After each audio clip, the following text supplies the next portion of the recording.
All right, evening, good afternoon, everyone. Welcome to this weekly update with myself, Andre Rainey, the proud mayor of the great city of Peekskill, New York, joined by our hardworking, awesome city manager, Andy Stewart. Andy, good afternoon, my friend. How are you? Hi, Mayor. I'm doing great. Thank you so much. Absolutely. Today is June 15th, 2021, and we are here to share some information as we always do. I have definitely some things I want to share today, but we must start off with the same thing we've been starting off with every year, every week, and that's the COVID numbers in the city of Peekskill, where we are, how we're looking, and where we're going. Yeah, we started this weekly because of COVID, and we continue to do it. And the top of the list is always a report on the status of the city. So right now we have 9 active Uh-oh. cases. It's up a case or two since we spoke last week, but it's still in the single digits, which is great. Our vaccination rate, which is what we're promoting now on our Facebook page, is around 47%. That's not a great number in comparison to some other places in Westchester, and the country as a whole is closer to 70. So we need to remind ourselves the importance of the vaccination services that are available all over the place now. Right.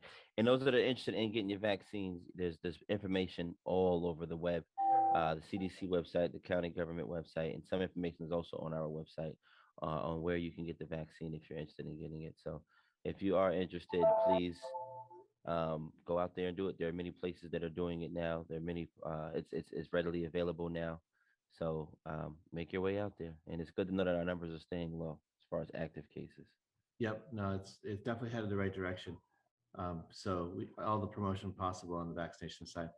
Just so you know, Mayor, we're actually going to unlock our City Hall door on June 23rd, the same day as the Senior Center is going to be bringing people in for congregate meals again, which is really exciting to see that change. We use the intercom to let people in anyway, but Hmm. it'll just make it a little easier for people to come through the door. And I also want to thank our greeters. We've had some wonderful people working that door for the last year who really help people get what they need and answer questions and get them to the right That's spot, right. so on. So they've been wonderful throughout Yeah, this whole pandemic. absolutely. Ray was there. I know Phil Tinsley was there, and a couple of others. Yeah, So yeah, unfortunately, we're definitely. going to lose Ray because the senior center is starting up, and he's Yeah, the yeah. recreation leader for the senior center. So we're going to have to sort of plug that hole somehow to make sure we still have staffing, but because we still need people to go through that little health check, get their temperature taken, and Hmm. sign in. Hmm. And so we need staffing to make sure people do that. Well, that's good. I mean, the safety measures are still going to be in place, so we're just opening up as safely as possible. So that's great. Great to hear. And I do want to thank you, Andy. I do want to share that the food distribution that the city of Peekskill has been doing in collaboration with Westcop and the Hispanic Corporation Peekskill Hispanic Incorporated, as well as the Peekskill Youth Pro, are continuing our food distribution. So rather than doing the first, second, and fourth Friday, we will be doing the second and third Friday beginning in July. So everyone who comes out there every Friday, first, second, and fourth Friday of the month, we will now be doing it the second and third Friday of every month rather than the first, second, and fourth. So the food distribution, this will be a year. May, June. This will be July will mark a year and 3 months since we've started doing this food drive, and we've continued to answer and to address food insecurities during and even after the food pantry. And just for those who are also interested, Mount Lebanon Baptist Church has been doing the food drive every Friday for a little over I want to say almost 2 years now. So um, they've been active prior to pandemic, during, and definitely after pandemic. So shout out to them as well. But yes, second Friday and the third Friday of every month beginning in July, we will be doing our food distribution rather than the first, second, and fourth. And I think Assumption Church is on Tuesdays. So there's a number of different food Yeah, um, distributions. throughout There's the a entire city. calendar on our city website on the COVID tab. It probably needs to be updated with that information you just gave, though. So, but people can get information on the city website about food distributions as well. Absolutely. And I know people were talking a little bit about some water issues they've been having, Andy. So if you can just fill them in on that Yeah, let's as talk well. about water. Unfortunately, we've had widespread complaints of discoloration in the water. And it's frustrating to people. They see that you're running the bath for your kid, it looks kind of yellow. It's not what you want to see, obviously. That condition is called turbidity, and it's basically suspended particles. And we're investigating it. We can tell you for certainty right now that there is no health hazard. There's no health hazard from this. It's a discoloration. It's an aesthetic concern. There may be some a little musky odor, but it's definitely annoying, and we hear the frustration. Our folks were working over the weekend on it. I want to give you a couple of things that have happened so far.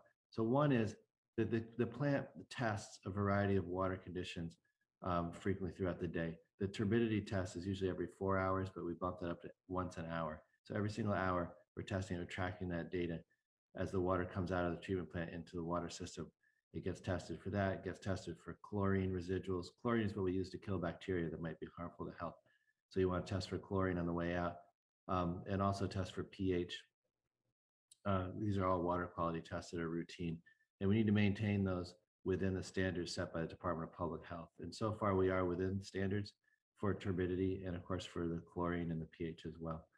The turbidity is something that again it's an annoyance, but it's not a health hazard. We want people to understand that. The possible causes basically have to do with cracks or leaks in our the clear wells where we store the water before it's pushed out into the system, and those would basically kind of stir up sediments and cause this problem. And so we actually have a diver coming in to look at the underwater conditions, and we're using underwater television cameras to run through the pipes looking for cracks and things like that. So we're working hard trying to find out what's causing this discoloration. And we understand it's a concern. We talked with the owners of a bakery yesterday at length. I know you did as well, Mayor, because the color water is a concern as far as their food production. It may affect their product in some way. So we totally understand that. And it's a real focus area for our guys right now at the water plant. We really appreciate people's patience with that as we work on it. This kind of thing happens a little bit when we do hydrant flushing throughout the city sometimes, and so it's people are not unfamiliar with turbidity as an occasional problem. But right now, it's been going on for a little longer than usual, and we're tracking down the sources of it. I just wanted to mention while we're talking about this, there's a Facebook post up with this information on it on the city Facebook page right now.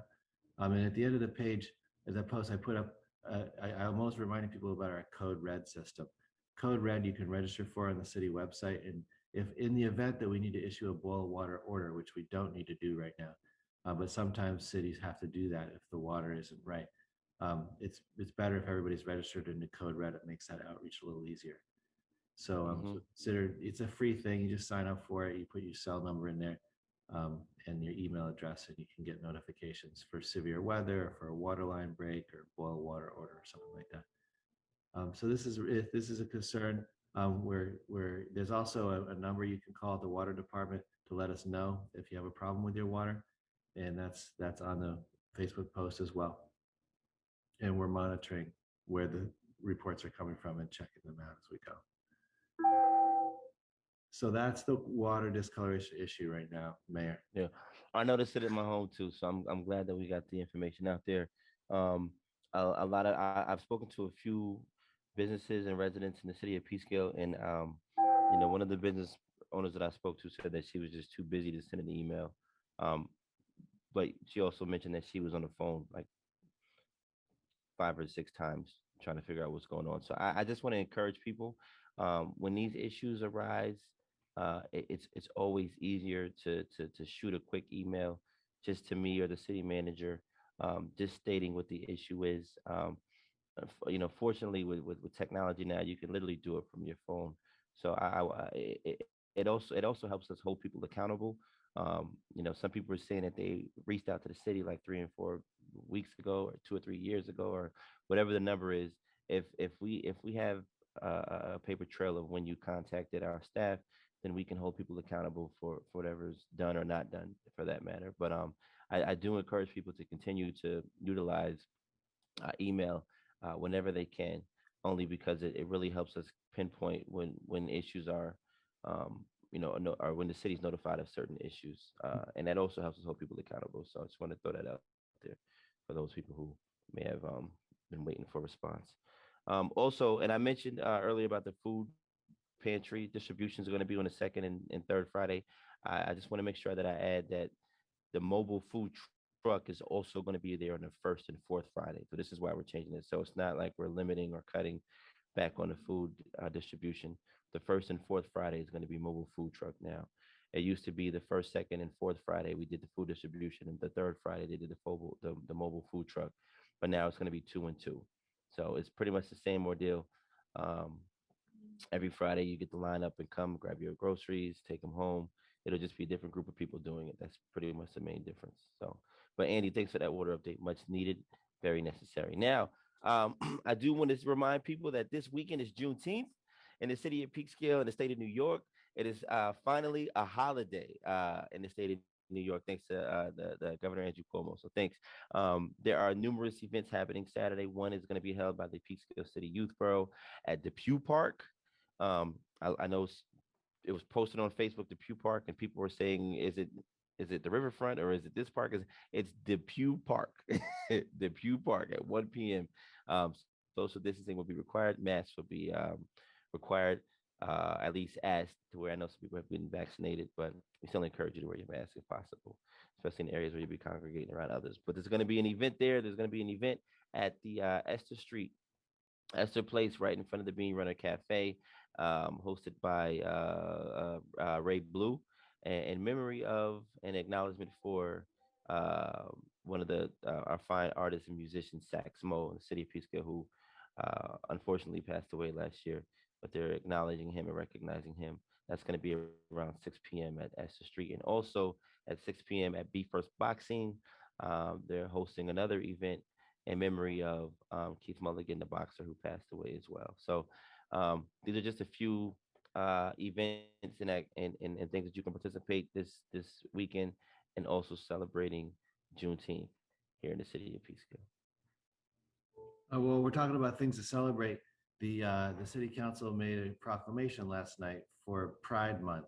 Want to talk a Yes, little bit about that? Antonio Knott. Yes, we acknowledge and recognize Antonio Knott for Pride Month this year in the city of Peekskill. Also for his hard work in the community, he's been very active and he volunteered his time to chair or co-chair the Peekskill task form task reform police board, and it was a very extensive uh, work ethic on his behalf, as well as working with the entire committee. Is about 20 plus members of the committee just trying to figure out ways to enhance and improve our police department that's been run for a number of years within a 6 month time period. And I think a lot of the recommendations, not only were the recommendations great, but a lot of the recommendations have already been implemented, are in the process of being implemented.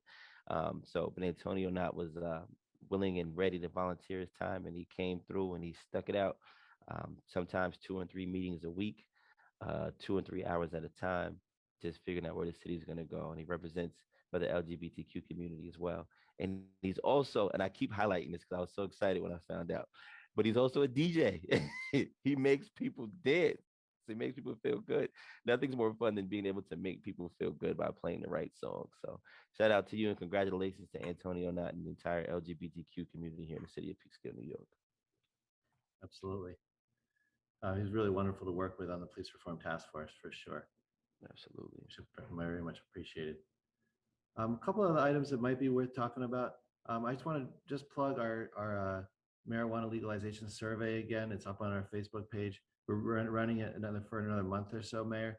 The responses are helpful for the city council to think about whether or not they want to opt out of having dispensaries and kind of cannabis cafes in the city. I will say that the yeses are outpaced. I mean, the opposition to opting out is far ahead of the support for it. In other words, Absolutely. people generally speaking agree that with the legalization of marijuana by the state, the city should make dispensaries and cafe lounges also legal within the city boundaries. It's a decision ultimately the city council has to make before the end of the year. And that survey is helpful background for the city council. So folks, if you see that cannabis survey up on Facebook, take a minute to, or even if you need a paper copy or you know a friend who wants to do it on paper, we have copies in the lobby of City Hall and also over at the neighborhood center and the library and stuff like that. Yes, every vote counts. So make sure you submit yours. It's always great to hear from the community on issues, especially issues like this that's brand new to all of us. So please participate. And he is on the city website. I also share it on my social media page too for those that follow me. That way, if you haven't seen it on the city website, at least you can find it there. Thanks for that, Andy. I want to mention just the donation that we got. Maybe Andy, you could elaborate a little bit more on me. I don't have the actual resolution in front of me, but I can find it. But we got a donation from the Presbyterian Hospital last night, and they're working to help and assist us with reopening the dining services here in the city of Peekskill. So Yeah, that was really nice of them. They're great supporters of the community, and they donated $1,000 to the nutrition center.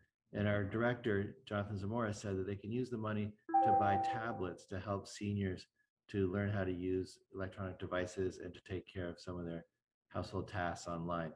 So they're going to have an extra few tablets for when people come in. They can get lessons on that and get a little support taking care of some of their errands, whether it's online registrations for programs or shopping or something else, or just looking for information on something they're interested in. So it's helpful. I know we all face technological barriers of different types, things that we're used to, things we need to learn. And it's nice to see the nutrition department getting a little support from the hospital to help seniors in that way. absolutely, absolutely. Thank you, Andy. And we're working on the process of Oakwood Drive is continuing, ladies and gentlemen. The process of Oakwood Drive is continuing.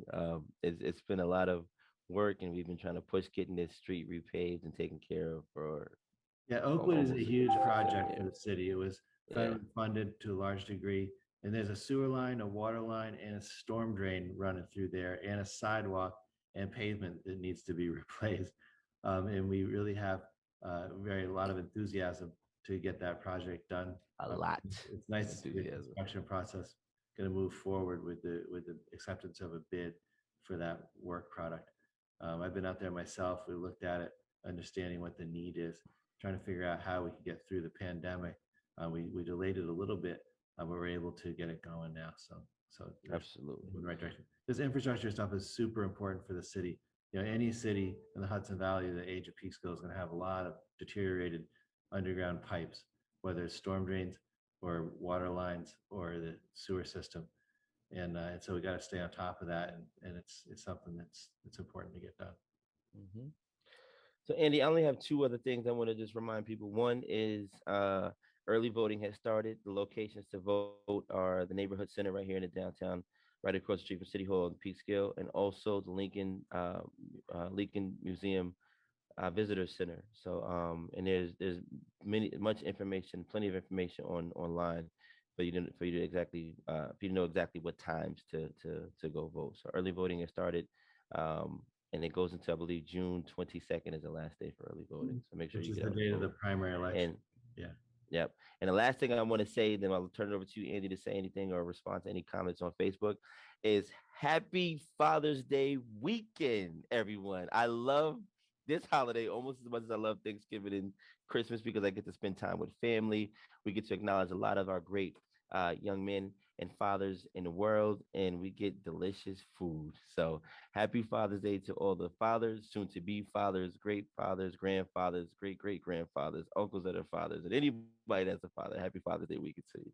Yeah, All and I right, Andy, that's appreciate it on that. my end. That's something I agree. That's a wonderful holiday, and it's good to see people celebrating that. And there's so much great stuff going on in the city, things to do. This past weekend was amazing. On Friday night, my family and I were had to choose between about three different music venues. The brewery had music, the Birds Hall had music. There's music on Division Street and Restaurant Row, and then there was also music on Esther Street. So there's a lot of great things to do.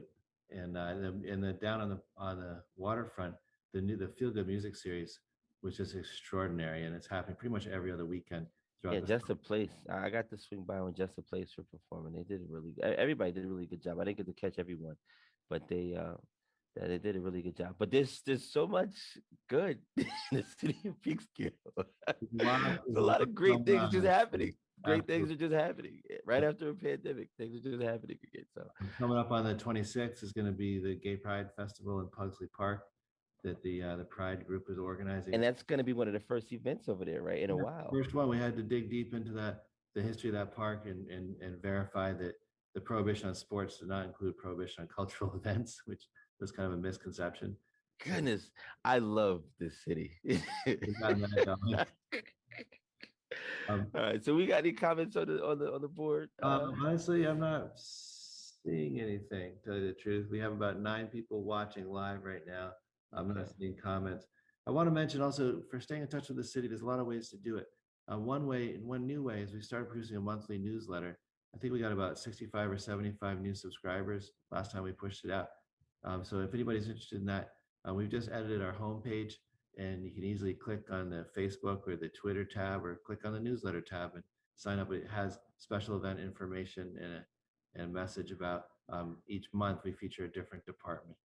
So Mm-hmm. we learn a little bit more about the different city departments, the department heads and their programs and so on. So I encourage people to use that tool as well to stay in touch. I certainly concur. I'm just checking out to see. Yeah, I'm not seeing comments or questions right now. It's kind of a slow morning for people. I guess they're busy. I also wanted to mention, just another congratulations. Our city of Peekskill has a K9 officer, Officer Santish, and a dog named Bones, and they just got first place prize in a competition and a certification that the uh, the police participate in for patrol dogs, and it's pretty exciting. So congratulations Oh, to Bones and Officer Santish for doing a good job. wonderful. There we go. Um, well, I did notice that my grandmother was watching, so I want to give a special shout out to my wonderful grandmother Mary and my great grandmother Nice. Irene Bullock at home. I love you. I'll see you later. But if there aren't any comments, Andy, you know if you want to close it out, you can. I don't have any other topics to discuss for this week. Yeah, thanks so much. Everybody stay safe. Get vaccinated if you can, and take care of each other. All right, beautiful. Andy, great seeing you again, and I'm sure I'll be talking to you later on this All right. afternoon. Take care now. Bye bye. All right.